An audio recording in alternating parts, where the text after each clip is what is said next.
Ready start.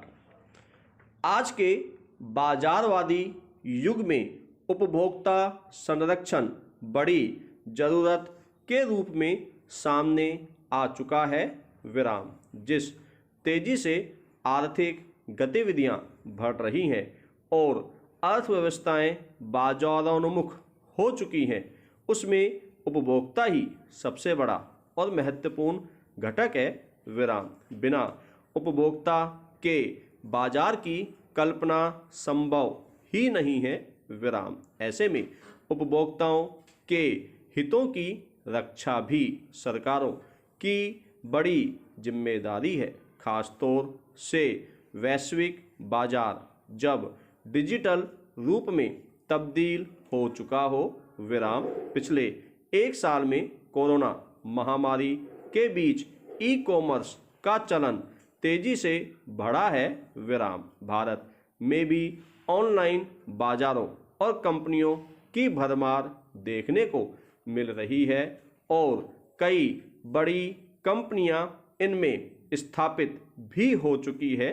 विराम। भारत ही नहीं, दुनिया के सभी देशों में जैसे जैसे ई कॉमर्स और डिजिटल लेन देन बढ़े हैं, वैसे वैसे उपभोक्ताओं को बढ़ती हुई डिजिटल धोखाधड़ी और बढ़ते हुए साइबर अपराधों का सामना करना पड़ रहा है। विराम। दूसरी ओर परंपरागत बाजारों में भी उपभोक्ताओं के साथ साथ तरह तरह की धोखाधड़ी के मामलों में कमी देखने को नहीं मिल रही है। विराम। यह चुनौती ग्रामीण और पिछड़े क्षेत्रों में कहीं ज़्यादा है। विराम। जिस उपभोक्ता को बाजार की आत्मा कहा जाता है, उसे अभी भी बाजार से तरह तरह की धोखाधड़ी का सामना करना पड़ता है। विराम। आम उपभोक्ता खाद्य सामग्री में मिलावट, बिना मानक की वस्तुओं की बिक्री, अधिक दाम, कम नापतोल जैसी समस्याओं से आए दिन रूबरू होते हैं। विराम। इतना ही नहीं, बड़ी मात्रा में हरी सब्जियां बाजारों में रंगी जाती हैं। दूध और तेल में मिलावट का धंधा किसी से छिपा नहीं है। विराम। मिठाइयों और मावे में भी मिलावट की घटनाएं देखने को मिलती रहती हैं।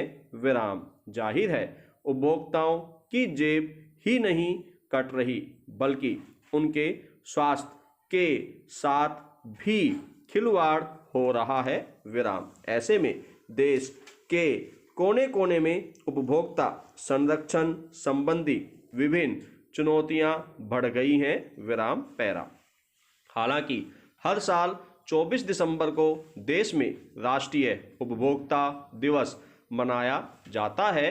विराम। इस दिन 1986 में राष्ट्रीय उपभोक्ता संरक्षण कानून लागू किया गया था। इसमें कोई संदेह नहीं कि उपभोक्ता संरक्षण कानून 1986 को उपभोक्ताओं के अधिकारों की रक्षा करने वाले और उपभोक्ताओं को न्यायिक अधिकारों के माध्यम से मुआवजा सुनिश्चित करने वाले सशक्त कानून के रूप में रेखांकित किया गया है।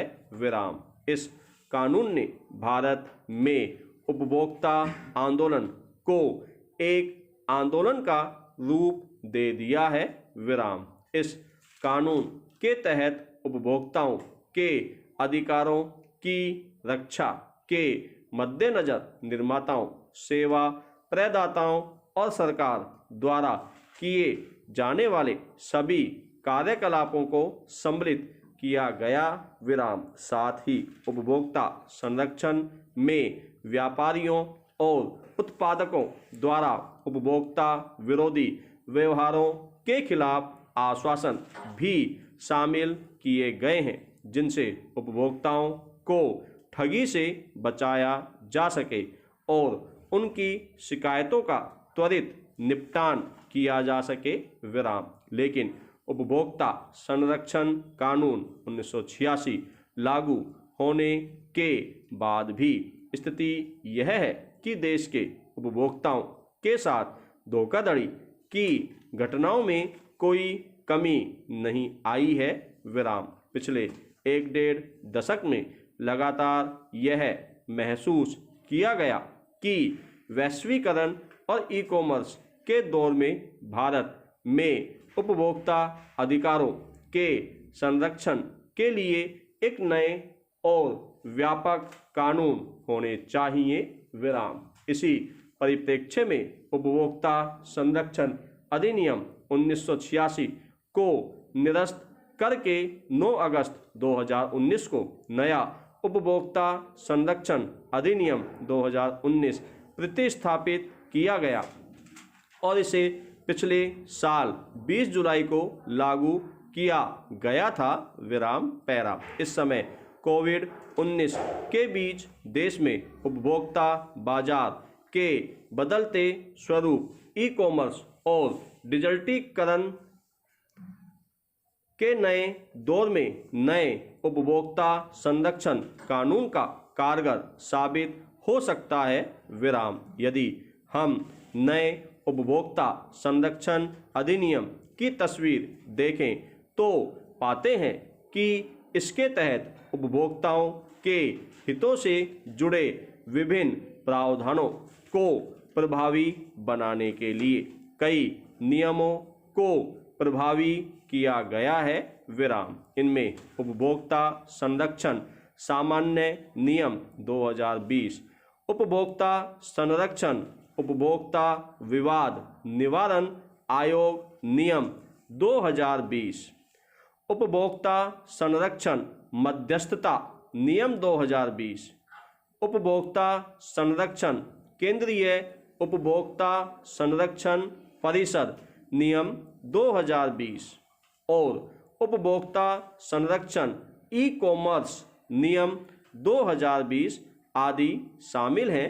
विराम। जाहिर है नया उपभोक्ता संरक्षण अधिनियम न केवल पिछले 1986 के अधिनियम की तुलना में अधिक व्यापक है बल्कि इसमें उपभोक्ता अधिकारों का बेहतर संरक्षण भी शामिल किया गया।